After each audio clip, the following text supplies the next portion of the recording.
대한민국 연안방어의 중심 전략. 최첨단 유도탄 고속함 윤영하함.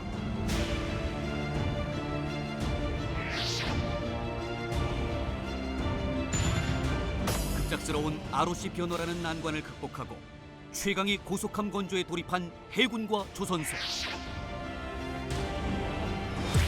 더욱 강력한 전투력을 위해 더 커진 함정을 더 빠르게 만들어야 하는 도전 과제.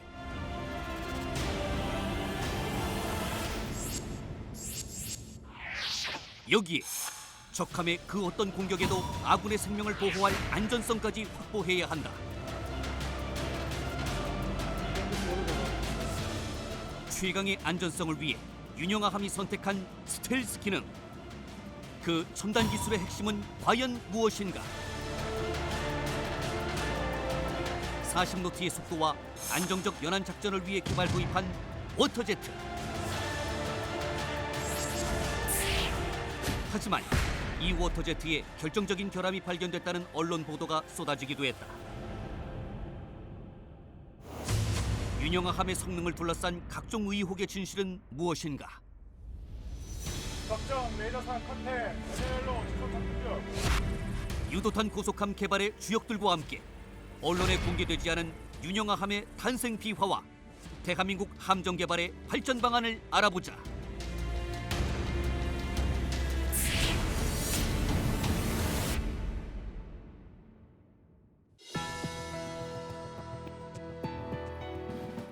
여러분 안녕하십니까? 첨단 국가의 초석 방위산업의 라미경입니다. 오늘은 고속정 마지막 시간으로 윤영하함 고속정에 대해서 알아보겠습니다. 오늘 함께 하실 세 분 소개합니다.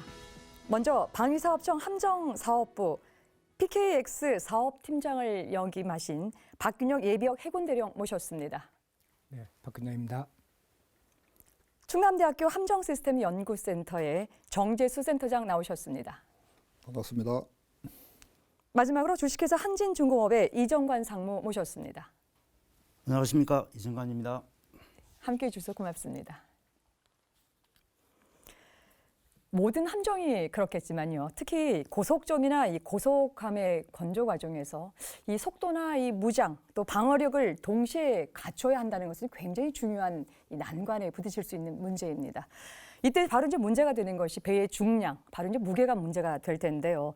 더군다나 이제 이 윤영하함은 뭐 이전 시간에서 계속 문제가 제기되어 왔습니다만은 이 ROC 과정에 있어서의 변경 때문에 이 속도와 이 중량 문제가 지속적으로 제기돼 왔었습니다. 과연 이 문제를 어떻게 해결해 나갔는지 굉장히 궁금한데요. 이 부분에 대해서 우리 이정관 상무님께서 진행 과정을 조금 설명을 해주시죠. 요구하는 그런 상황은 많고 그 중량은 제한되어 있었기 때문에 설계 및 건조 중 이 중량을 통제하는데 뭐 여러 가지로 그 문제가 많았습니다. 뭐 ROC에서 요구하는 그 중량도 만족을 시켜야 되겠지만은 뭐 고속 함정에서는 이 중량 자체가 무엇보다 중요합니다. 예. 이 중량을 만족시키지 못하면은 속력이라든지 함의 그 안정성까지도 문제가 될 수 있기 때문에 뭐 아주 중요한 그런 부분입니다. 따라서 저희들이 그 중량 그 통제를 선체 그리고 각종 그 장비 또는 뭐 자재에 대해서는 그 각각에 대해서 전부 목표 중량을 설정을 했습니다. 그리고 1차적으로는 그 경량화 재질을 적용을 해서 중량 경감을 유도를 하고, 그리고 이게 탑재할 때, 그리고 함에 탑재할 때는 그 대행 저울을 이용해서 그 각각의 그 중량을 그 계량을 해서 중량 증가가 되지 않도록 그렇게 또한 통제를 했습니다. 그리고 뭐 관련 뭐 기자재 업체와도 그 설계 및 건조 과정에 뭐 수시로 이렇게 주기적 협조 회의를 실시를 했었고, 또 중량통제위원회 또한 수시로 개최를 해서 현황을 확인을 하고, 또 허용 기준치 이내로 그 중량이 통제되도록 하였고, 뭐 최종적으로는 뭐 여러 가지 그런 중량 통제 관리 기법, 방법 이런 걸 적용을 해서 ROC에서 요구하는 중량뿐만 아니라 함에서 요구하는 기본적인 성능을 충족할 수 있도록 그렇게 하였습니다. 우리 근데 보통요, 사람이나 이제 함정의 무게를 줄이는 일이 또 쉽지 않고요. 또 잘못하게 되면 또 이 줄이는 과정에서 꼭 탈이 나게 되어 있는데요. 이 운영함 방금 말씀하셨던 것처럼 이제 중량통제위원회까지 이제 가동시켜서 이 부분들을 이제 조율해 나간 걸로 이제 알고 있습니다. 근데 현장에서는 어떤 방식으로 이 중량을 통제했고요. 또 그 과정에서 어려움은 없었습니까? 예, 설계상으로 중량을 만족시켰다 하더라도 실제 함을 건조할 때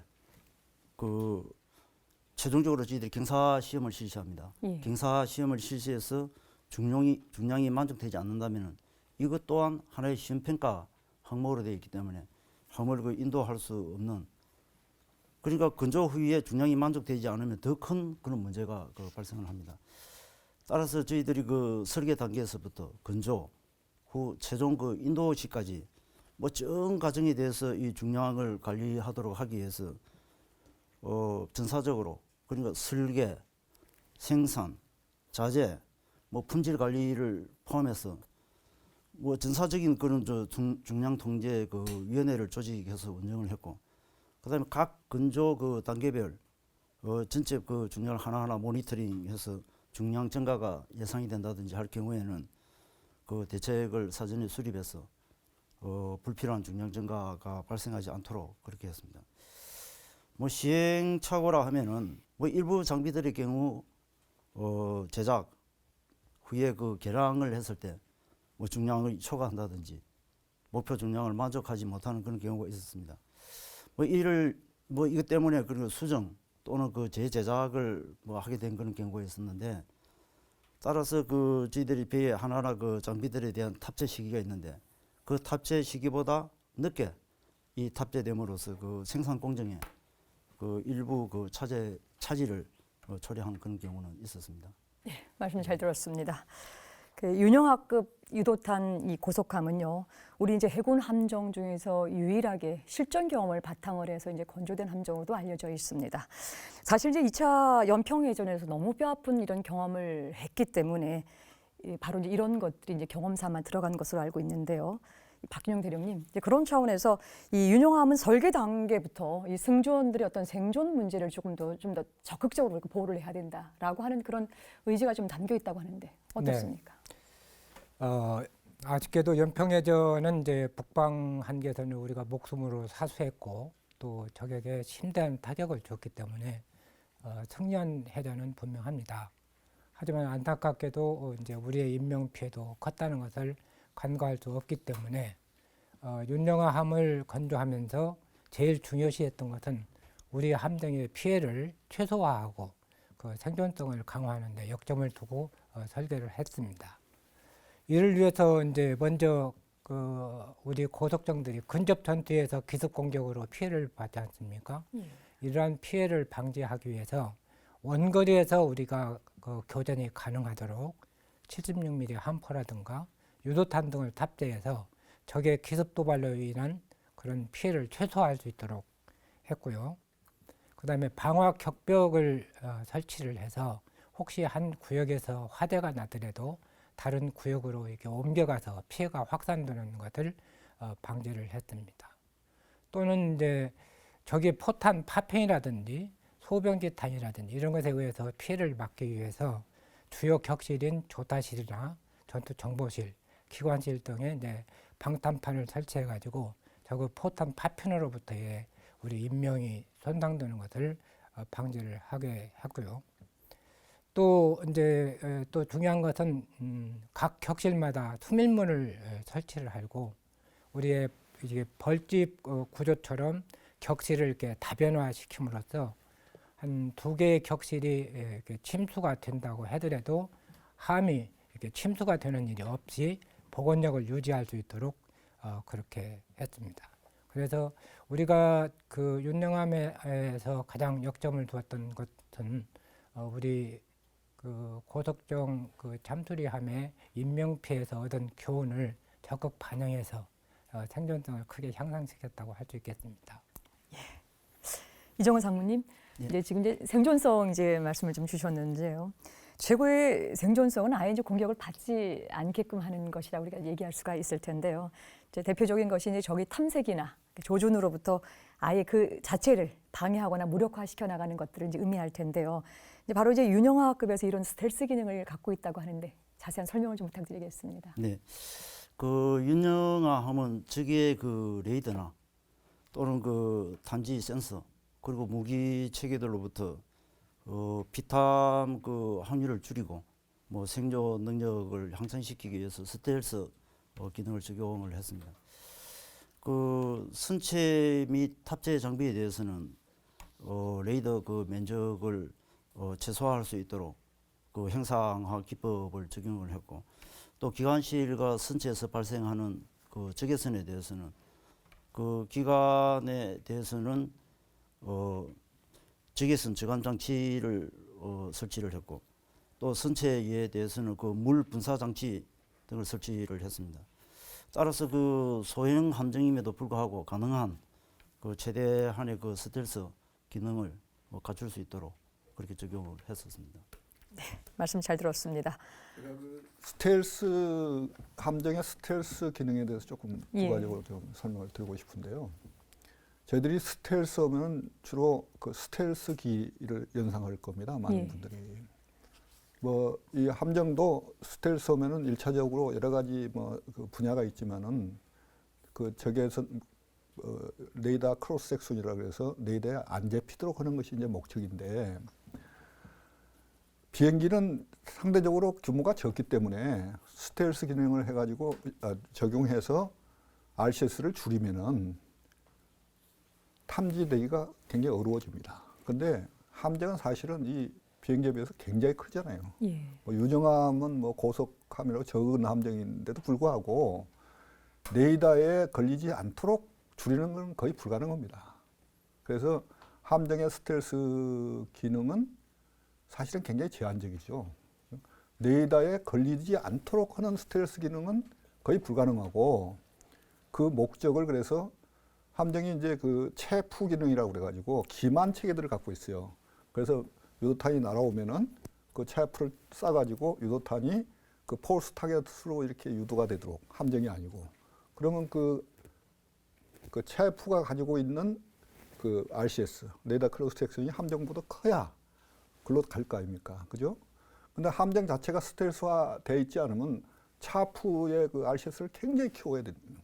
그건 거의 그 제한돼 있기 때문에 함정의 스텔스는 함정이 레이더에 탐지 안 되도록 하는 게 아니고 차푸보다도 함정 스텔스를 더 적게 만드는데 일차적인 목표가 있다. 이렇게 인식을 해야 됩니다. 그러니까 함정을 뭐 스텔스 함정 하니까 마치 그 일반인들은 스텔스기처럼 레이더에 뭐 안 걸리는 함정을 건져오는 거 아닌가 이렇게 오해하는 분이 많아서 제가 좀 추가 그 설명을 드렸습니다. 네, 말씀 잘 들었습니다. 네, 예, 부연 설명 부탁드리겠습니다. 그 센터장님께서 정확하게 그 말씀을 해주셨는데 조금 더 이해를 돕기 위해서 말씀을 드리면은 적에서 그 레이더파가 방사가 됩니다.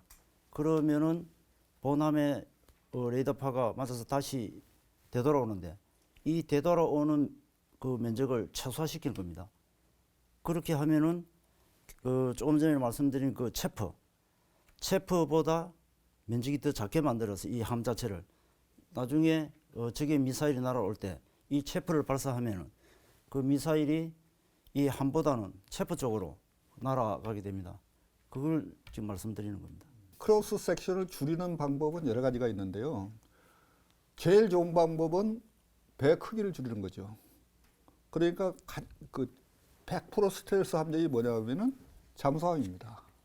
잠수함은 좌망해버리면은 RCS가 제로가 되는 거예요. 근데 함정을 그렇게 줄 수가 없지 않습니까? 그러니까 쓰는 방법이 이제 함정 외판에 각도를 주는 거예요. 그래서 레이더파가 이렇게 오면은 돌아가지 않고 반대로 딴 데로 가도록 이렇게 하는 방법. 그다음에 이제 함정 그 외판에 그 레이더 옵서빙 매트리라고 그래가지고 레이더를 흡수하는 재질을 바르거나, 그다음에 레이더파가 그 함정 외부에 구조물이 복잡하면 복잡할수록 이렇게 산란이 돼가지고 더 확산돼서 돌아가기 때문에 지금 스텔스함이라고 여러분들이 그 그림에서 보면 밖에가 거의 아무것도 없어요. 그러니까 각이 져 있고 밖에 아무것도 없고 또 일부에는 레이더 옵서빙 배터리에 붙어 있고 이런 식으로 해서 줄이는 거죠, 사실은. 하여튼 간에 함정은 스텔스기처럼 항공기처럼 안 보이도록 하는 목적은 아니다. 네, 말씀 잘 들었습니다. 여러분께서는 지금 첨단 국가의 초석 방위산업을 시청하고 계십니다. 2015년 6월 27일 적정 레이더상 컨택. 서해에 등장한 6척의 유도탄 고속함. 윤영아함, 한상국함, 조천영함, 황도연함, 서후원함, 박동혁함.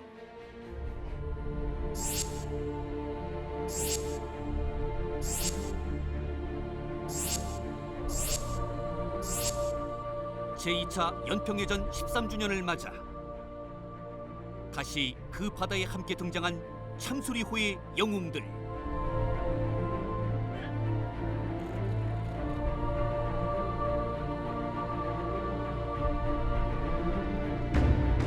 우리가 만든 함정과 우리 영웅들의 이름으로 우리 바다를 지킨다.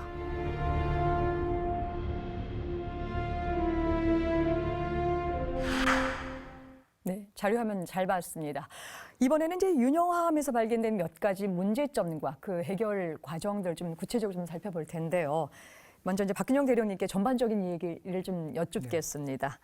이 윤영함도 건조 후에 이제 몇 가지 문제가 발생된 걸로 알고 있습니다. 그러니까 무슨 이유로 어떤 문제들이 좀 나타나게 됐는지 이제 설명 좀 주시죠. 그 윤영함은 모든 무기 체계라든지 전투 체계라든지 이런 것들을 전부 다 국내 개발 또는 기술 도입 생산으로 해서 탑재가 이루어졌습니다. 따라서 이제 그런 모든 개발 일정들이 함 건조 일정과 정확히 맞아야만이 이제 문제가 없었던 건데요. 예. 이런 것들을 이제 사업 관리상에 제일 문제가 됐던 것들이 이런 개발 과정 일정을 또 통제하고 또 함 건조 일정을 통제하고 이런 것을 합리적으로 서로 이제 연관지어서 적절하게 시험 평가가 이루어질 수 있도록 하는 것이 가장 사업 관리상의 어려운 점이었고 문제였습니다. 이런 과정 속에서 지금 그래도 가장 큰 문제라고 하는 것을 몇 가지 예를 들어보면, 첫째는 윤영함을 경제적으로 함 운영을 하기 위해서 디젤 엔진과 가스터빈을 병합으로 운영하도록 추진 체계를 구축을 했습니다. 그러면 디젤 엔진과 가스터빈을 이것이 정확하게 잘 운영이 되도록 하기 위해서 원활하게 운영하기 위해서 이제 감속기어라고 하는 것을 이렇게 설치를 하게 되는데요. 이 감속기어 최초 설계 당시에 좀 이제 중량의 문제가 있고 해서 진동이 많이 발생해서 이 문제를 해결하는데 상당히 애로사항이 있었습니다. 나중에 이제 뭐 마운트를 강화하고 또 중량을 좀 증가시키면서 해결됐던 문제입니다. 또 하나의 문제는 워러젯을 국산화하는 과정에서 이게 함정에 탑재할 수 없는 그 시험평가 과정상에 함정에 탑재할 수 없는 그런 문제로 우리가 함정에 탑재 이후에 시험평가 시 이제 지그재그 항해를 했던 문제, 이런 것들이 지금 제가 기억되는 문제 중에서 가장 큰 문제였던 것 같습니다. 예. 국내 개발을 이제 무기체계 획득 과정 속에서 우리가 보면 일정 관리를 한다든가 또는 이제 목표 성능을 구현시킨다든가 이런 것들은 항상 내재된 어떤 문제인 것 같습니다. 그렇지만 이러한 문제들이 발생됐을 때 이것을 또 해결하는 그런 과정이 우리의 방산 기술력을 더욱 축전시키고 발전시키는 그런 계기라고 저는 생각이 듭니다. 그래서 이런 방산 기술이 축적되고 발전되어야만이 이런 제품들을 탑재했던 함정이라든지 또는 기타 무기 체계들이 방산 수출로 이어져서 우리나라의 경제적인 발전에도 도움이 되기 때문에 이러한 측면에서 많은 이해가 좀 필요하지 않나 하는 생각이 듭니다. 네, 말씀 잘 들었습니다. 이 문제는요, 이정건 상무님과 함께 이제 좀 더 자세하게 좀 나눠봐야 할 것 같은데요. 근데 결국 40노트라는 속도를 확보해 나가는 과정에서 이 문제가 좀 나타나는 현상이겠지만, 이 엔진의 진동 때문에 몇 가지 장비의 어떤 기능이 제대로 작동하지 못했다라고 하는 부분인데요. 이게 어떤 문제이고 어떻게 해결됐습니까? 그 윤영아 하면 40노트로 달리기 위해서 그 약 26,000마력의 그 높은 출력을 낼 수 있는 그 엔진으로 구성이 되어 있습니다. 뭐 그러다 보니까 이 엔진 출력을 추진기로 그 전달하기 위해서 축, 그다음에 기어, 뭐 감속 기어도 되겠습니다. 기어, 그다음에 카플링 등으로 구성되어 있고 이 또 장치들이 서로 연동이 되도록 그렇게 되어 있습니다. 따라서 그 이 높은 출력의 그 기관들에 의해서 함정에서는 항상 진동이 발생을 할 수밖에 없습니다. 그 윤영아함의 경우에는 그 가스 터빈으로부터 그 발생되는 출력을 추진기에 추진기의 그 감속기 및 추진기에 전달하는 HSCS, 그러니까 하이스피드 커플링 시스템이라고 그럽니다. 그런 카플링이 있는데 조순소에서 설치를 하고 그 발란싱을 하는 과정에 뭐 손상이 있었습니다. 그리고 그 디젤 엔진의 경우에도 탄성 마운트로 그 설치된 그 감속 그 기어가 디젤 엔진 귀진력하고 이 공진이 되면서 또 가진동하는 그런 문제가 발생을 하였습니다. 이 부분에 대해서는 뭐 제작사에서 뭐 경량화를 하는 과정에서 또 중량을 그 가볍게 해서 설계를 함으로써 뭐 발생된 그런 문제점들이고, 카플링은 그 실제 진동의 그 강한 구조로 재설계 및 제작을 해서 뭐 재부착을 또 했습니다. 그래서 그 해결을 했고, 이 그 마운트 부분에서는 이 탄성 마운트 그 레지던트 마운트라고 그러는데 거기서 리지드 타입으로 고정 타입으로 이렇게 그 마운트를 변경해서 전체적으로 문제가 없도록 그 해결을 했습니다. 뭐 이 과정에서 뭐 여러 가지 그 해결하는데 어려움이 있었습니다만은 그 해군을 비롯한 뭐 관련 기관에서 여러 가지 그 협조를 해주었기 때문에 크게 문제없이 해결이 됐다고 볼 수 있습니다. 네. 이제 이 결함은요, 또 언론에도 보도된 적이 있었는데요. 2010년에 건조된 2번 함이었죠. 이 한사항국함이 35노트 이상으로 이게 달리게 될 경우에 직진을 하지 못하고 이른바 갈지자로 왔다 갔다 이렇게 하는 이런 이제 현상들이 나타난다고 보도가 된 적이 있었었는데요. 사모님, 이거 결함 원인이 뭐였어서 그거 어떻게 해결하셨습니까? 예, 이게 그 2010년도입니다. STX 조선에서 이제 건조한 두 번째 그 한상국함인데 이게 35노트 뭐 그 시속으로 보면 한 65km 속력입니다. 이 이상으로 이게 그 고속으로 기동할 때 이 함이 직진을 하지 못하고 갈지자로 운항을 하는 것으로 뭐 전 언론에 그때 뭐 보도가 다 됐던 그런 상황입니다. 뭐 결함 원인에 대해서는 뭐 초기에는 이게 어떤 그 추진기의 문제이냐 아니면은 선체의 문제이냐에 대해서 그 조선소와 또 추진기 그 개발 업체의 주장이 서로 뭐 각각 다 달랐습니다. 그 수입한 그 워터제트를 그 장착한 1번 함인 윤영함에서는 그 이런 문제가 없었는데 그 2번 함에서 이 그 추진기 앞서에서 그 두 분도 말씀하셨습니다만은 모터사안에서 국내 최초로 개발한 워터제트입니다. 이걸 장착한 그 이번 함에서 이제 문제가 발생을 한 것입니다. 따라서 그 여러 가지 뭐 검토 끝에 이게 워터제트에 문제가 있는 것으로 일단 보고 그 방사청에서 이제 주관으로 전문가 협의회를 구성을 했습니다. 그래서 국내의 추진기 뭐 모든 전문가, 그 다음에 그 설계 조선소, 개발 업체가 그 모여서 그 검토를 한 결과 추진기상에 뭐 추진기의 그 조타력에 문제가 있는 것 같다라고 그 일단 그 결론을 내렸고, 이게 그 좀 더 자세히 말씀드리면 그 배가 이 고속으로 달리면은 파도라든지 어떤 그 외력의 영향을 받아서 함수가 좌우로 항상 이렇게 돌아가려고 하고 있고, 이게 그 일반 그 탈을 그 장착한 그런 선박에서는 이 타가, 그리고 그 워터제트 추진기를 장착한 선박에서는 워터제트가 이 적은 각도만 이렇게 움직여서 배가 그 직진을 유지하도록 그렇게 해줍니다. 그런데 그 국내에서 개발한 이 워터제트의 경우에 조타력을 그 발생하는 워터제트 버켓, 이 길이가 일본항보다 그 짧게 그 제작이 돼 있는 것을 확인을 했고, 따라서 이게 적은 각도에서 조타력이 부족해서 함의 직진을 하지 못하는 거로 최종적으로 확인을 했습니다. 따라서 이 저희 워터제트가 3개가 장착이 되어 있는데, 이 장착된 3개의 워터제트의 버켓을 길이를 각각 한 30cm씩 증가시켜 가지고 조타력을 향상시킴으로써 그 이후에는 그 전체적으로 직진에 아무 문제 없는 그런 결과를 저희들이 가질 수 있습니다. 제가 그 조금 추가 말씀을 좀 드리고 싶은데요.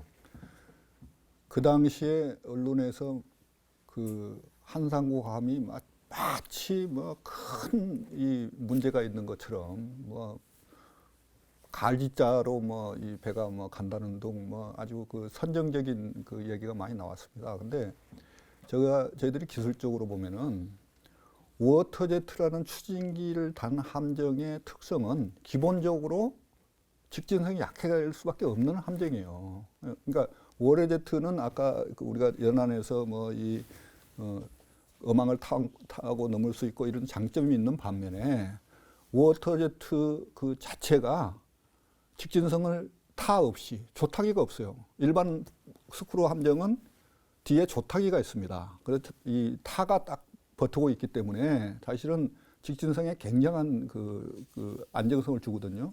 워터제트는 그 타 자체가 없는 그 타를 달아버리면 장점이 없어지기 때문에 타 없이 건조를 합니다. 그리고 워터제트 자체로 직진성을 유지하는 거예요. 그러니까 예를 들어서 워터제트가 양쪽에 2개가 있다면은 워터제트에 나오는 그 추력에 약간만 변화가 있어도 이 직진성이 흔들리게 돼 있는 겁니다. 그러니까 근본적으로 워터제트를 추진한 탑재한 배들은 그 직진성에 여러 가지 어려움이 외국에도 발생하고 우리도 발생할 수밖에 없어요.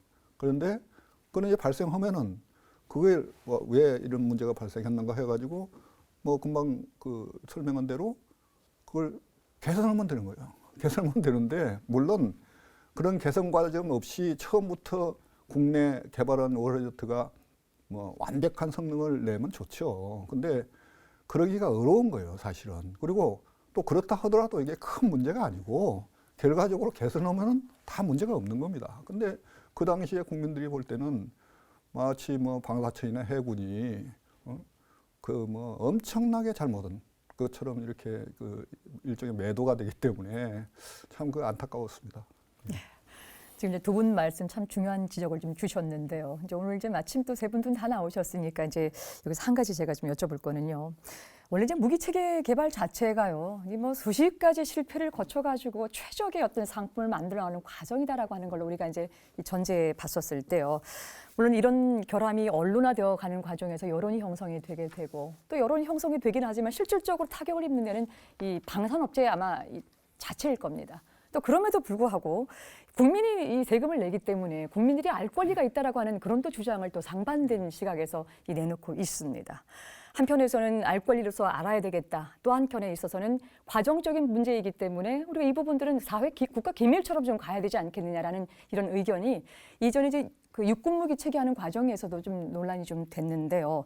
이제 오늘은 이제 해군 무기 체계 특히 이제 함정 분야가 되기 때문에 이 분야는 좀 어떤 좀 사정과 또 어떤 부분으로 여기 의견들을 갖고 계시는지 한번 좀 듣겠습니다. 먼저 이 정재수 센터장께서 좀 말씀을 주시죠. 현재 그 방위사업 관련 규정에 함정이 연구개발의 그 범주에 포함되어 있습니다. 과거에는 연구개발에 포함이 안 됐어요. 왜 포함이 안 됐냐면은 연구개발은 시제를 만들어서 시험을 해서 합격 불합격을 판정하고 시제는 버리거나 또는 그 폐기를 하고 양산을 해서 전력화시키는 개념이에요. 그런데 함정은 시제안부터 전력화를 해야 되잖아요. 그렇기 때문에 이게 연구개발이 될 수 없습니다. 그래서 그 함정을 연구 개발의 절차에 집어넣어 가지고 똑같이 일반 무기 체계하고 똑같이 관리를 하는 것 자체가 저는 잘못됐다 이렇게 보고 있고요.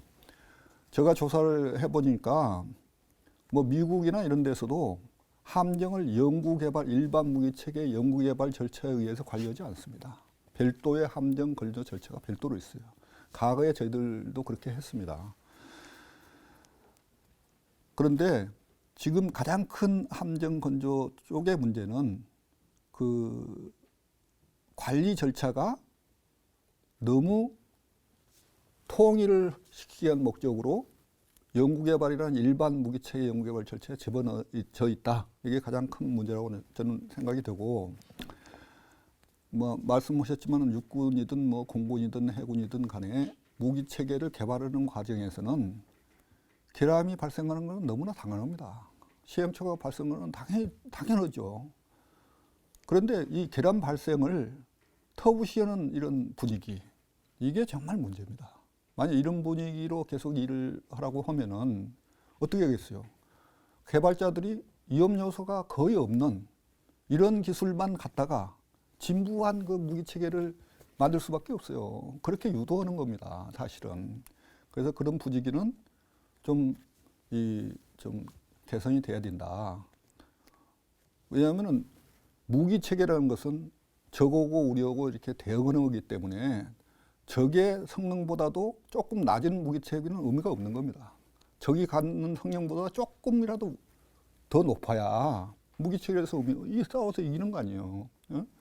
그러니까 뭐 칼을 갖고 있는데 저 사람은 30cm를 갖고 있는데 나는 뭐 20cm 개발해봐야 무슨 의미가 있겠어. 나는 50cm를 개발해야 되죠. 지금까지 안 나와 있는 것을 안 나와 있는 어떤 전투 성능을 가질 수 있는 무기 체계를 독자적으로 개발해야 의미가 있는 건데 자꾸 그 개발 과정에서 생기는 어떤 그 시행착오를 막 그냥 질타를 하기 때문에 연구개발 과정에 사기도 떨어지고 새로운 정말 획기적인 무기체계 개발이 굉장히 어려운 상황이다. 이런 것이 좀 개선이 되어 줬으면 하는 것이 저 개인적인 생각입니다. 예, 알겠습니다. 이번에는 우리 박대리님께서 좀 말씀을 주시죠. 우리 정 센터장이 참 실감 있는 그런 이제 발언을 하셨는데요. 제가 볼 때 이제 우리나라 무기체계 환경을 보면 이제 ROC를 설정할 때, 왜냐하면 이게 무기체계가 전력화되면 향후 20-30년 동안 이제 사용을 해야 되는 무기체계다 보니까 현재 통용되는 기술 수준을 가지고 요구했다가는 그건 별 의미가 없다 보니까 ROC를 설정할 때 보다도 좀 현재보다도 높은 수준, 세계 최고의 수준의 그 ROC를 요구하게 되는 겁니다. 여기에는 이제 우리나라의 기술적 기반이라든지 또는 뭐 제반 여건이라든지 예산이라든지 이런 것들의 고려 없이 사실은 그 ROC를 좀 과도하게 요구하는 그런 경향이 좀 없지 않아 있다는 것이고요. 그러다 보니까 이제 우리 연구 개발에 종사하시는 분들은 정말로 혼심을 기울여서 이렇게 노력을 함에도 불구하고 결국 이제 결과물을 낼 때는 거기에 못 미치는 그런 결과가 있다는 그런 하나의 환경이고요. 두 번째는 우리가 앞에서도 여러 번 얘기를 했습니다마는 연구 체계 개발의 시험평가의 과정입니다. 이런 시험평가를 밖에서 완전 무결하게 한 다음에 함정에 탑재를 하면 사실 문제가 없을 건데, 우리가 이제 연구 무기 체계 그 시험 평가의 예산을 좀 최소화하기 위해서 연구 개발 그 과정에 있는 것을 함정에 탑재해서 또 함정에서 이제 시험 평가를 하면서 최종 이제 연구 체계 개발을 완료하는 그런 과정으로 되어 있다 보니까 함정에 탑재고 일어나는 것은 어떻게 보면 연구 체계 개발 과정 속에서 일어나는 문제지 그 결과론적인 문제가 아니거든요. 근데 이제 앞서 이제 우리 정 센터장도 있지만 이런 말을 했지만 이제 이런 문제점들이 언론에 보도될 때는 굉장히 심각한 문제로 이렇게 보도가 되고, 그에 따라서 이제 국민 여론은 굉장히 안 좋죠. 국민들 입장에서는 예를 들면 함정 한 척에 1,000억이니 뭐 2,000억이니 이지스하면 1조 원이 막 이러면서 이렇게 거대한 돈을 들여놓는데도 배가 직진을 못하고 뭐 지그재그 하니 뭐 이런 식으로 이제 그렇게 생각할 수밖에 없거든요. 그래서 이런 과정독에 대한 이해를 우리 이제 방송이나 또는 신문이나 이런 데 이렇게 글을 쓰시는 기자분들이나 이런 분들이 좀 더 이렇게 연구 체계 개발 과정을 좀 더 이해하시고 이렇게 좀 써주시면 국민들이 이해하는 폭도 좀 좋아지지 않겠나 하는 생각이 들고요. 아까도 말씀드렸다시피 많은 시련과 고난을 거쳐야 좋은 작품이 나오게 돼 있는 겁니다. 그래서 예를 들어서 어떤 무기 체계를 개발했는데 그것이 그냥 100% 통과됐다. 그러면 그게 운영 과정에 어떤 문제가 일어날지를 모르는 겁니다. 근데 그런 문제점을 시험평가 과정에서 도출되고 그런 문제를 해결함으로써 우리가 무기 체계가 더욱더 업그레이드 될 수 있는 좋은 기회가 아닌가 이렇게 생각이 되거든요.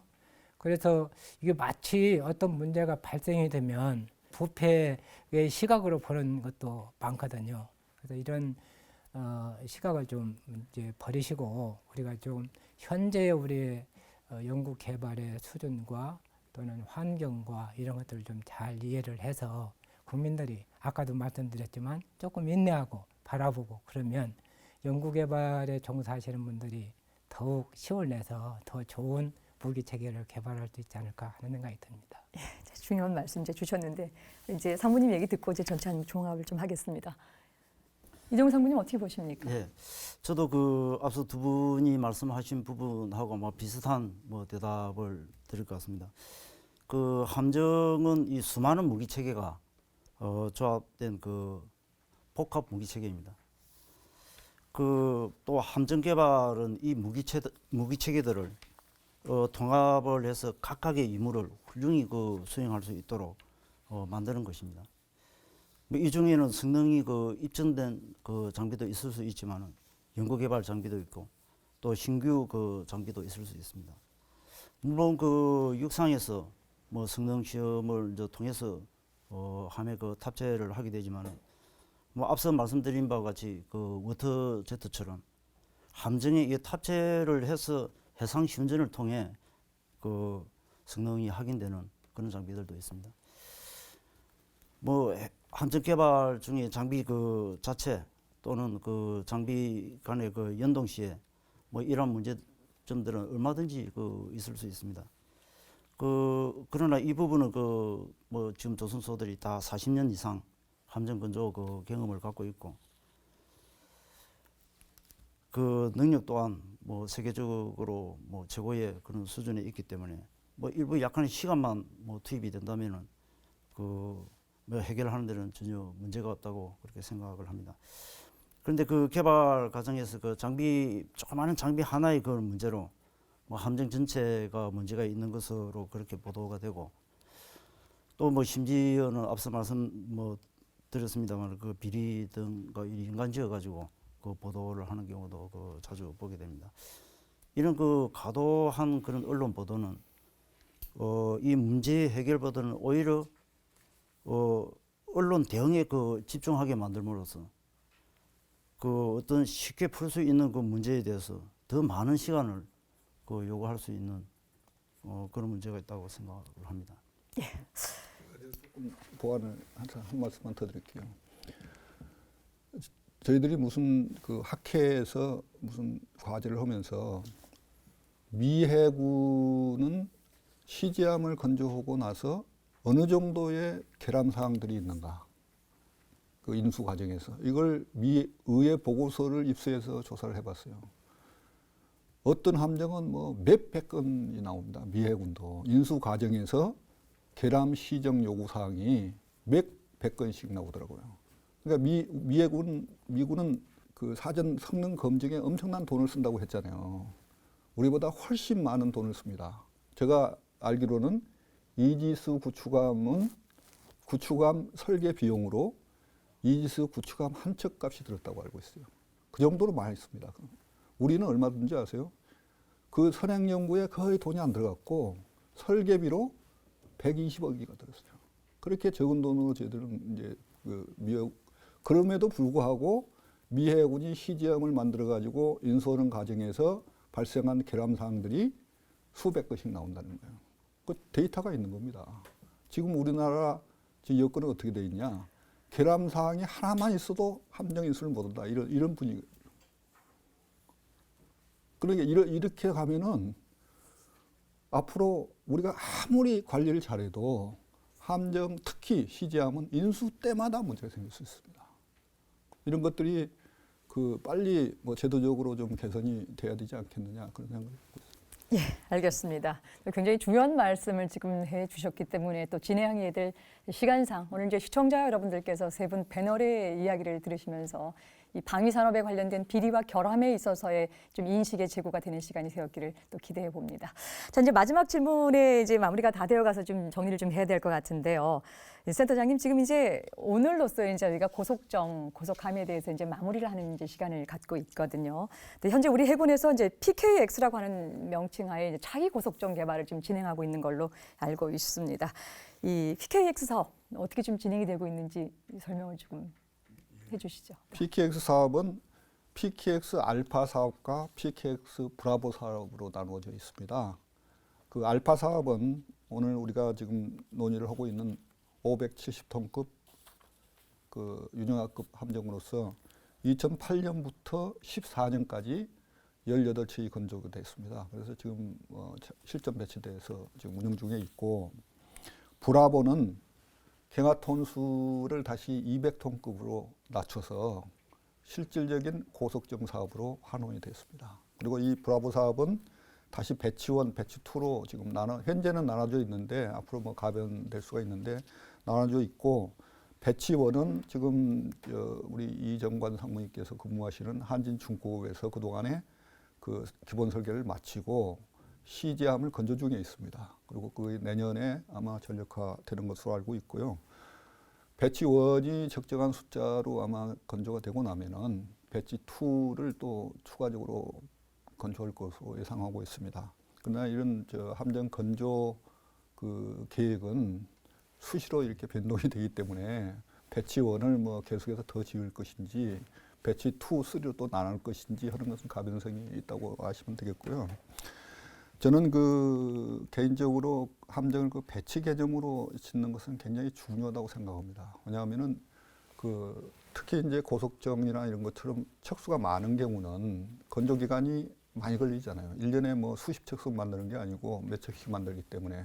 그래서 과정 중에 전장 환경이 바뀝니다. 그러면 뭐 하여튼 설계 개선을 하거나 뭐 이럴 필요가 있으니까 그런 전장 환경 변화에 아주 유동적으로 대응을 할 수가 있고, 또 기술적인 측면에서 보면은 배치를 바꿈으로써 설계를 다시 합니다. 그러면 인력이 국내에 유지되는 거죠. 사실은 함정 설계 인력 유지는 굉장히 중요한 과제입니다. 우리 나라뿐만 아니라 외국도. 그래서 예를 들면 일본 같은 경우는 잠수함을 한 5, 6년 간격으로 설계를 다시 한다고 알고 있어요. 그 목적이 뭐냐면은 설계 인력을 유지하기 위해서 하는 겁니다. 근데 우리가 뭐 조선 아무리 국내 대국이라 하더라도 함정 설계 인력이 유지가 안 되면 그 다음에 우리가 설계할 수 없잖아요. 그래서 그 설계 인력 유지 측면에서도 배치 개념으로 이렇게 사업을 보내는 것은 굉장히 바람직스러운 현상이다 이렇게 알고 있습니다. 지구촌 IT 심장부 실리콘밸리. 수많은 글로벌 기업들이 모여 끝없이 최첨단 신기술을 발표하며 인류 문명을 이끌어가는 곳이다.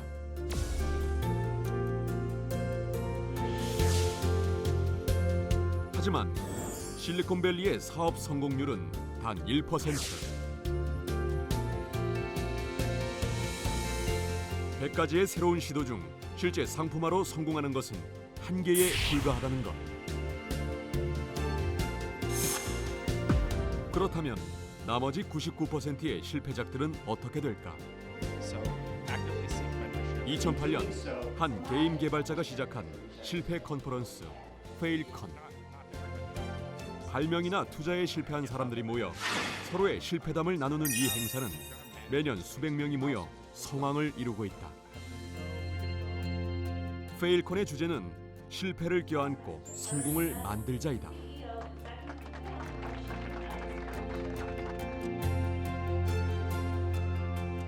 글로벌 기업 제너럴 일렉트릭은 50년 넘게 실패 정보 데이터베이스를 운영하고 있다.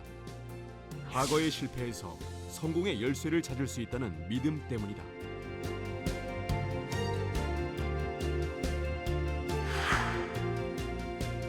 BMW는 매월 이달의 창의적인 실수상을 선정하고 제약회사 머크앤컴퍼니는 연구개발에 실패한 사람들에게도 인센티브를 지불한다. 3M은 실패한 사람들을 위해 실패 파티를 열어준다.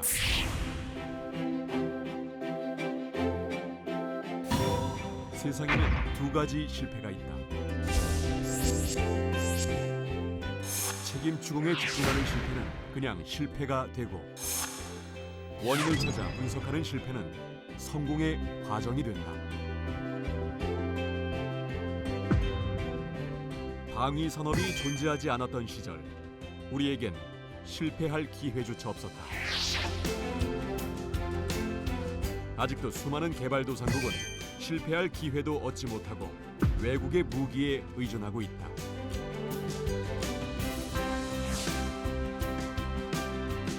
지난 40여 년, 한국 방위 산업은 수많은 실패를 발판 삼아 빛나는 성과를 이루어 왔으며 앞으로도 그럴 것이다. 무기체계 개발 단계의 다양한 실패는 독자적 방위 산업을 보유한 국가의 특권이며 가격을 측정할 수 없는 미래의 자산이다. 이제 오늘 말씀 마무리하는 과정에서 세 분에게 공통 질문 하나 좀 드리겠습니다. 그 윤영아함이 우리 해군의 함정 개발사에서 갖는 의미가 또 남다를 것 같은데요. 이것과 더불어서 향후 우리 해군의 고속정 개발의 전망, 이 부분들 엮어서 조금 말씀을 주시면 고맙겠습니다. 먼저 이정관 상무께서 시작을 해주시죠. 예. 윤영아함은 그 초계함인 PCC, 그리고 참수리급 그 고속정을 대체하는 그 함정으로 그 현재 그 체계 개발 중인 PKS 브라보와 함께 그 우리 연안을 책임지는 그런 함정이 될 겁니다. 뭐 크기는 PCC의 뭐 절반 수준이지만은 버금가는 그런 작전 능력과 그 무기 체계를 갖추고 있습니다. 또한 윤영아함의 그 개발, 그리고 근조 그 과정에 또는 그 운용에 대한 그 경험은 그 참수리의 그 대체 함정인 PKS 브라보에 그 반영이 되어서 현재 근조 중에 있고, 이 PKS 브라보는 그 시험 평가를 거쳐서 내년에 그 우수한 함정으로 전력화될 그런 예정입니다. 해군의 그 고속정 개발 그 방향에 대해서는 뭐 지금처럼 전 해역에 복합적으로 사용할 수 있는 그런 그 고속 함정도 그 필요도 하겠지만은, 또 어떤 경우에는 또 필요에 따라서 그 각 해역에 뭐 동해, 서해, 남해 그 해역의 그 특성에 맞는 좀 단순화된 또 그런 고속정을 그 개발하게 된다면은 뭐 가격 측면에서도 좀 유리하면서 그 또 그 해역의 특성에 맞는 특화된 그런 함정이 우수한 능력을 가진 함정이 개발될 수 있지 않을까 그런 생각을 합니다. 고맙습니다. 이번엔 정재수 센터장께서. 예, 저는 윤영아함이 우리 해군 함정 개발사에서 갖는 의미를 이 함정이 워러제트를 탑재한 함정이라는 데서 찾고자 합니다. 그 워러제트는 사실은 지금 함정의 그 아주 그 적용 그 범위가 자꾸 넓어지고 있는 그 추진 체계입니다. 그래서 미국 경우를 보면은 그 연안 경비정이라 해서 미국에서 지금 최근에 그 건조하고 있는 LCS 프로젝트에 그 한 2,000통 정도 되는데 거기도 워러제트를 탑재했어요. 아까 워러제트가 그 이 어망이나 이런데 뭐 유리한 면도 있지만은 미해군 그 연구 보고서에 보면은 수중 방사 소음을 줄이는 데도 유리하고 여러 가지 그 장점이 많습니다. 그래서 앞으로 군함에 워러제트를 탑재하는 경향이 날이 갈수록 커질 것이다. 그런 측면에서 우리가 그동안에 소형 함정들은 그리고 오래제틀 채택한 함정이 몇 개 있었지만은 500톤급의 지금 오래제틀 탑재한 군함은 운영하면 처음이다. 그런 측면에서 저는 의미가 있다 이렇게 볼 수 있겠고요. 아까 말씀드린 대로 오래제틀을 이제 탑재하고 또 오래제틀을 국내에서 처음 개발한 걸 탑재하고 이런 과정에서 뭐 지그재그니 어쩌니 하면서 뭐 언론의 질타도 받고 했는데 물론 문제를 해결했죠. 이러면서 많은 그 소중한 경험을 한 그런 그 사업이다 이렇게 좀 평가하고 싶습니다. 마지막으로 박균영 대령께서.